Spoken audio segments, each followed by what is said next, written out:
Are you one of these auction planners who's like, oh my God, our crowd is so loud. They will not shut up. What is wrong with them? They're so rude. I got some tips for you. Settle in, take notes. Let's get started. It is such a common problem. I hear this from so many clients, so many prospective clients that call me. And the reality is that very often we are the problem, the auction planners. Yes, because we are not taking steps to mitigate the loud crowd when we're doing our planning. I hate to do that, right? We hate pointing the finger at ourselves. But the reality is that we can do a lot to control a loud crowd. And if we aren't doing those things, we're creating auction anarchy in our spaces. So we're going to avoid auction anarchy with these unruly loud crowds by incorporating in these techniques. Now, I'm going to give you, 8, 9 different techniques. 2 weeks ago, I already gave you the first one, what I call podium leadership. How the person on stage should act, what they should say as they bring the next person onto the stage. It's critically important. Not only is it good for controlling the room, but it's also good for just professionalism, making your event look like it's organized. I'll put the link to that in the show notes below. It's critically important. Go watch that first. We will wait. As a reminder, if these videos are too long for you, you can always speed them up. I don't think I watch any video on YouTube at less than 1.5 speed. I'm watching all kinds of videos, all fast, because I don't have time and my brain works a lot faster than my mouth does. So if these videos are too long for you, consider speeding it up. So number 1, as we go through this, well, number 1, I guess I should say, was podium leadership, but number 2, then I guess we'll say it. Number 1 today of part 2, as the French would say, part 2 of how to control your loud auction crowd. Number 1, tables. You want to keep the chairs close together. You want guests to feel a little bit crowded in the space. A lot of commercial auctioneers will tell you that if they are having an outdoor auction on the farm, grandma and grandpa are selling the farm, moving to Florida, that they will have a better sale if everybody is forced into the barn, shoulder to shoulder, because it's a massive snowstorm or rainstorm outside. Why is that? Because all these people are together and that energy starts to build. I don't know how to measure it, but we can feel it. It's like being at a concert. It's like being at a sporting event. You can feel the energy. It's palpable. Well, the same is true in your fundraising auction. So there have been a lot of clients I've worked with over the years where they might have a big old space and we figure out ways to create a smaller space for the auction. So that might be putting 10 to 12 chairs at a round. Makes it harder for the servers. I get it. But we're trying to create a more intimate space where people are a little bit too close together. Sometimes we're putting artificial plants to create a smaller space. Sometimes we're pulling air walls, but whatever the case might be, is we want to create a little bit of a tightness there so we can better control the room. Theater style seating, of course. Let me try that again. Theater style seating is great, but most of the events that I work are not theater style seating, but it's great. You can set up the chairs up, or you're actually in a theater. Everybody's facing forward, not easy to turn around and communicate with other people. Those are great. But most of the time we're working with people seated at rounds or cocktail style, which is a hard style as well, because people wander around, talk to their friends and so forth. But there you go. Number 1, tables, keeping those chairs close together, creating a more intimate space.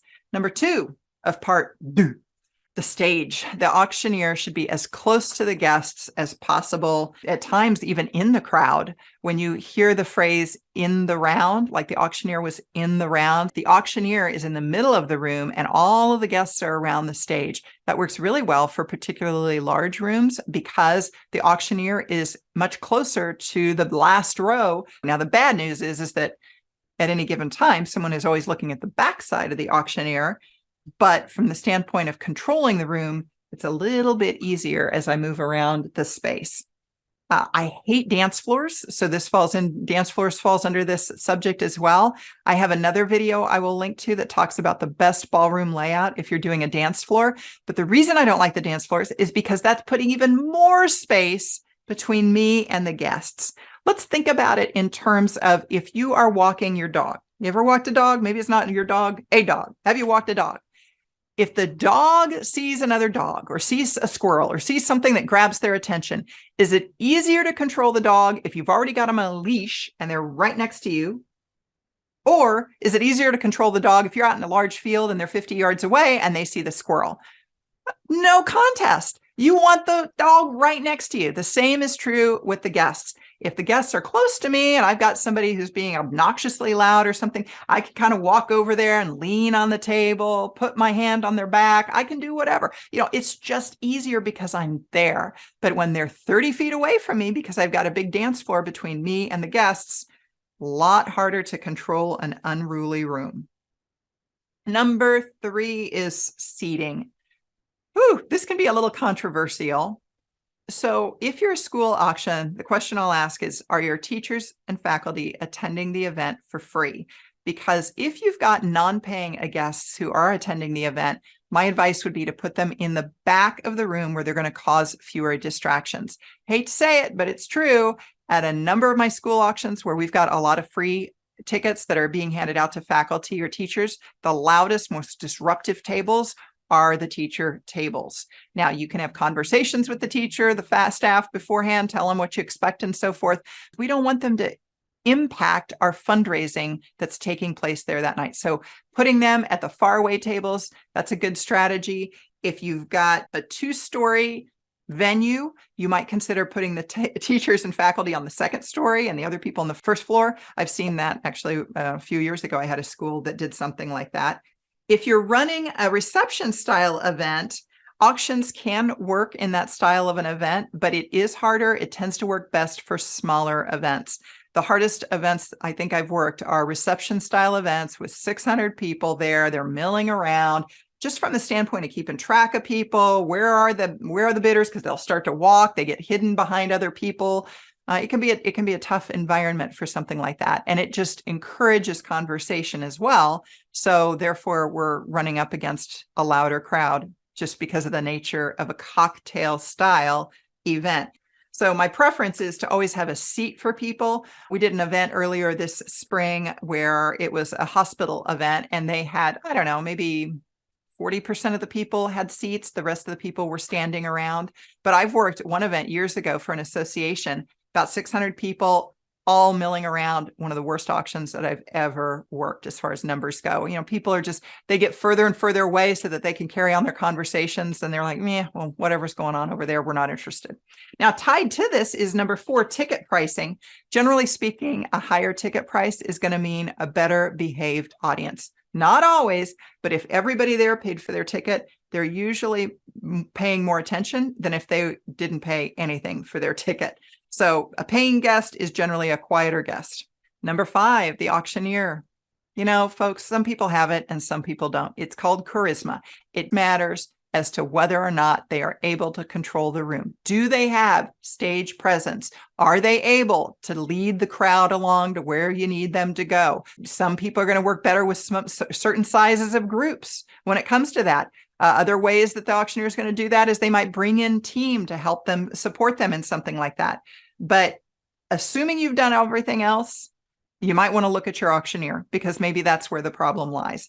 Sound system is number 6. There is just no getting around. You've got to have a quality sound system. Years ago, the National Auctioneers Association had an event for benefit auctioneers, and they invited in a high-level exec from Atlas Speakers, which I believe is based in Ohio. They may have been acquired in the interim, but the gentleman came in and he talked about how their speakers were used in a lot of hotel builds. New hotels going up, they buy Atlas speakers, they put them in. But he said, they aren't the best speakers.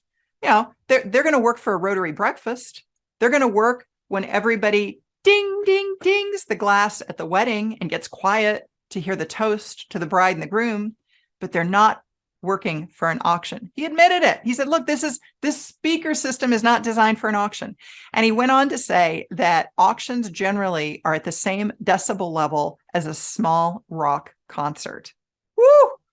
So the sound system that you use has to get over the decibel level of a small rock concert. That's how chatty people are at these events. Now, the interesting thing to me about this is that it's not so much just about loudness, it's about clarity and distinction. So it's not enough to just be loud. The guest has to be able to distinguish that the auctioneer is asking for $4,000 versus $400. We want to make sure that that happens, and a DJ system rarely does it.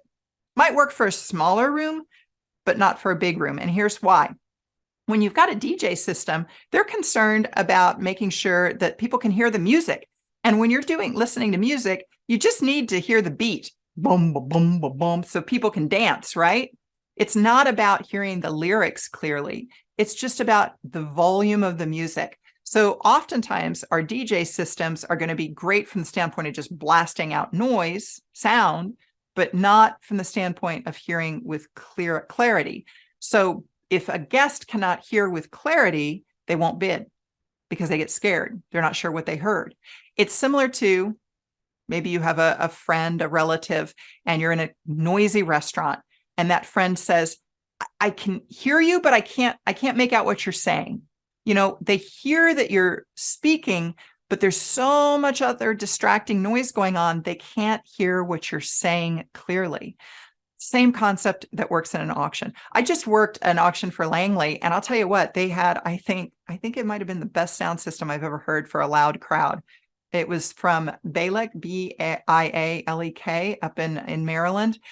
For those of you in the DC area, if you're my client and you're wondering about a list for audiovisual vendors, please go ahead and send me an email and I'll send you my list for audiovisual vendors that is a lot more than just that one. But the point being is that I was very impressed with their sound system. Number 7, bars. I'm not a fan of open bars during the program. Now, if this is a non-negotiable for your event, my suggestion is put the bars away from the stage, back in the corners of the room, because you want the guests there to really be focused on the auctioneer, not on the bar. So they can be there, but you don't want them to be easily visible. One of my Catholic school auction crew, what they would do is they would invite everybody in. You know, they were milling about the gymnasium for the reception, but when it came time for the live auction program, they pulled out the bleachers and all of the guests went into the bleachers. And some volunteer dads would go around because the bar was closing.